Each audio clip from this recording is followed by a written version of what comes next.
Bonjour, je suis Patricia de la chaîne YouTube Patricia So French Couture et vous pouvez me retrouver tous les jours sur mes Insta Stories sur Patricia So French Couture. Aujourd'hui, je vais vous faire un tuto. Il y a quelqu'un qui m'a demandé de faire un tuto sur les fermetures invisibles.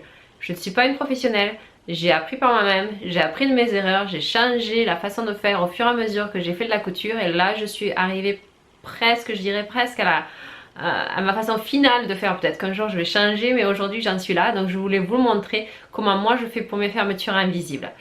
Donc vous n'êtes pas obligé de suivre ma méthode, suivez autre chose si vous préférez autre chose, mais je vous montre juste ce que vous allez avoir besoin aujourd'hui pour faire une fermeture invisible. C'est tout simplement une fermeture invisible, donc ça ressemble à ça en fait, une fermeture invisible. Et vous avez le petit curseur qui se trouve en haut comme ça. En général le petit curseur il est vraiment petit comme ça. Et vous voyez vraiment pas les dents de la fermeture invisible. Je vous avais amené aussi une fermeture normale en fait pour vous comparer les deux. Vous voyez, ça c'est une fermeture normale. Celle-ci c'est invisible et l'autre c'est une fermeture normale où on voit bien les dents à l'extérieur. Et les dents ici vont se retrouver à l'envers en fait. Vous allez avoir besoin d'un pied à fermeture invisible. Donc moi je l'ai acheté dans un magasin qui vend les accessoires pour les machines à coudre. Donc c'est un pied à fermeture invisible. Et donc vous avez dessous deux rainures en fait qui vous permet de écarter votre fermeture invisible. Vous allez avoir besoin de ça. Vous allez avoir besoin d'un pied à fermeture, à fermeture normale. Donc moi sur ma machine à coudre, c'est ce qui était livré à ma machine à coudre, donc j'ai ça pour les fermetures. Et puis vous allez avoir besoin aussi d'un pied, donc le pied qui est fourni avec votre machine à coudre. Donc c'est celui-ci moi que j'ai eu avec ma machine à coudre tout simplement. Moi personnellement, et c'est vrai que je vois très bien sur les patrons Burda, ils ferment. Si vous faites une fermeture invisible, il ferme la couture et monte la fermeture invisible après. Moi j'ai tendance à le faire à l'inverse, de faire la fermeture invisible et de fermer ma couture après. J'ai trouvé au fur et à mesure que je cousais que j'avais moins, le tissu restait pas plat. Parce que c'est assez dur de gérer entre la fermeture invisible, si vous avez des endroits, parce que si vous faites ça sur une robe en général, donc entre le haut et le bas, pour au niveau de la ceinture, que la couture soit au même niveau, plus votre fermeture invisible qui soit au même niveau en bas. Souvent j'avais des surplus de tissu, donc du coup ça se voyait, j'avais une bosse qui se voyait. Donc c'est vrai que moi je ferme que après, quoi. Je ferme vraiment le bas en général des robes, donc je ferme les bas des robes après. Et c'est vrai que sur Burda en général ils vous disent cousez le bas de la robe et puis montez votre fermeture invisible. Moi et sur McCall's que j'aimais bien comme vous savez, ils font l'inverse. Donc c'est vrai que moi j'avais appris avec eux et je trouve ça que ça marchait mieux. Mais après j'ai appris des techniques à droite et à gauche qui disent pas sur McCall's et que j'ai rajouté par la suite pour qu'elles soient encore plus jolies mes fermetures invisibles. Donc je vous laisse avec le tuto et puis on se retrouve tout de suite après le tuto à la fin. Le thermocol, des bandes rectangulaires que j'ai découpées dans le thermocollant à l'envers de mon tissu. Cette bande, je l'ai fait de 2,5 cm. Puis je surjette à chaque côté. Pour ouvrir ma fermeture invisible, je repasse ma fermeture.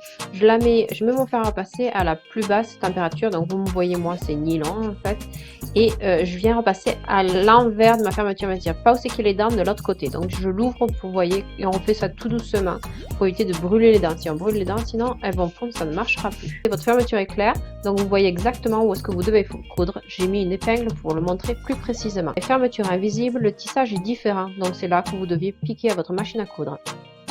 Il faut positionner les dents de la fermeture invisible sur l'endroit de notre tissu. Moi, j'ai une marge de couture de 1,5 cm, donc c'est assez facile. J'ai fait mon surjet qui est de 0,5 cm, plus la fermeture qui fait 1 cm. Donc je l'épingle directement sur l'endroit de mon tissu à 1,5 cm, mais du coup je ne calcule pas vraiment. J'aime bien commencer à coudre ma fermeture invisible par le haut de ma fermeture invisible. Donc j'utilise mon pied à fermeture invisible que je vous ai montré précédemment et je mets les dents de ma fermeture dans l'une des encoches de mon pied à fermeture invisible. Je mets les dents bien contre l'endroit de mon tissu et je commence à coudre. On va très doucement, je n'ai pas du tout bougé la position de mon aiguille et ce ne sont pas les 24 heures du Mans.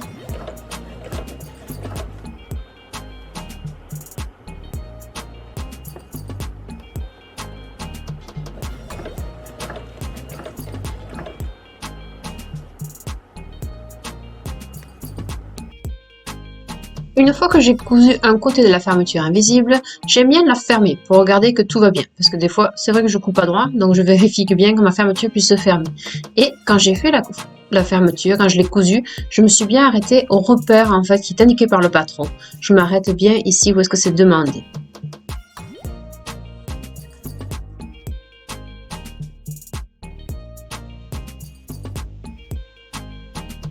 J'aime faire un repère où est-ce que mon dernier point de ma fermeture éclair invisible que j'ai cousu de l'autre côté.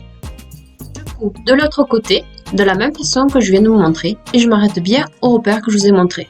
Une fois tout ça terminé, il suffit de presser votre fermeture en repassant votre fermeture.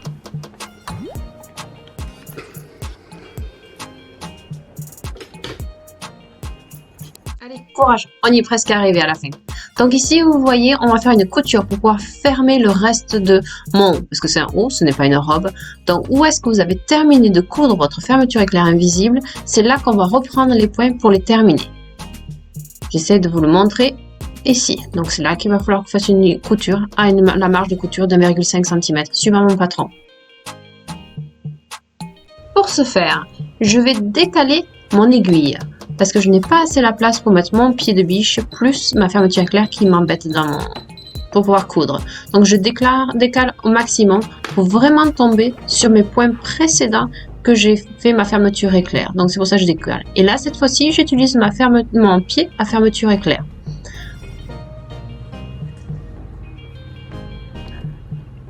Nous allons faire quelques points en avant et en arrière pour sécuriser notre couture.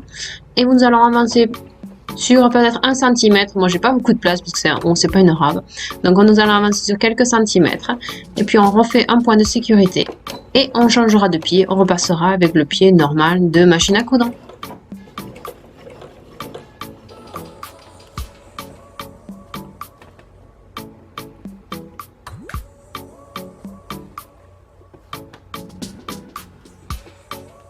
Un point zigzag en dessous de la fin de votre fermeture éclair pour que celle-ci ne s'ouvre pas par la suite. Coupez, pas avec votre ciseau à tissu, mais un autre ciseau, votre fermeture éclair en dessous de votre point zigzag. Une méthode que j'ai appris dernièrement, c'est que quand on coupe notre fermeture éclair, ça fait pas très joli à la fin, donc c'est de rajouter un biais. Donc vous coupez un biais dans votre tissu de 3,5 à peu près sur 5 cm, et par la suite vous le repassez donc en 2 et puis encore en 4, que ça fasse un biais, pour pouvoir par la suite recouvrir la fin de votre fermeture éclair. Donc il est très facile de le recouvrir, il suffit seulement de le plier au-dessus de votre fermeture éclair et de le piquer à la machine et de laisser les bords accrus comme j'ai fait. Et une fois que vous avez fait ça, vous cousez à la main à l'arrière de votre fermeture que ça ne se voit pas en fait. Donc c'est vrai qu'à l'arrière c'est pas très joli, mais ça ne se voit pas vu que c'est fait, on va la fermer par la suite, on va avoir la fermeture qui va être cousue sur nos marges de couture. Le bas de votre fermeture éclair que sur les valeurs de couture, pas sur l'endroit.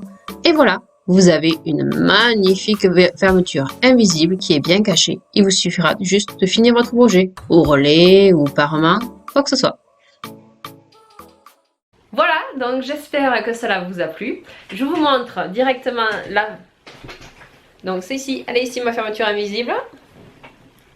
Hop, voilà. Elle est un peu à l'envers, parce que d'habitude pour les robes on les monte vers le haut. Ça c'est un haut que je vous présenterai la semaine prochaine. Donc suivez-moi dans mes nouveaux podcasts couture et je vous le présenterai et je expliquerai tout sur mon nouveau petit haut. Je vous fais un très gros bisou, à très bientôt et bonne cousette.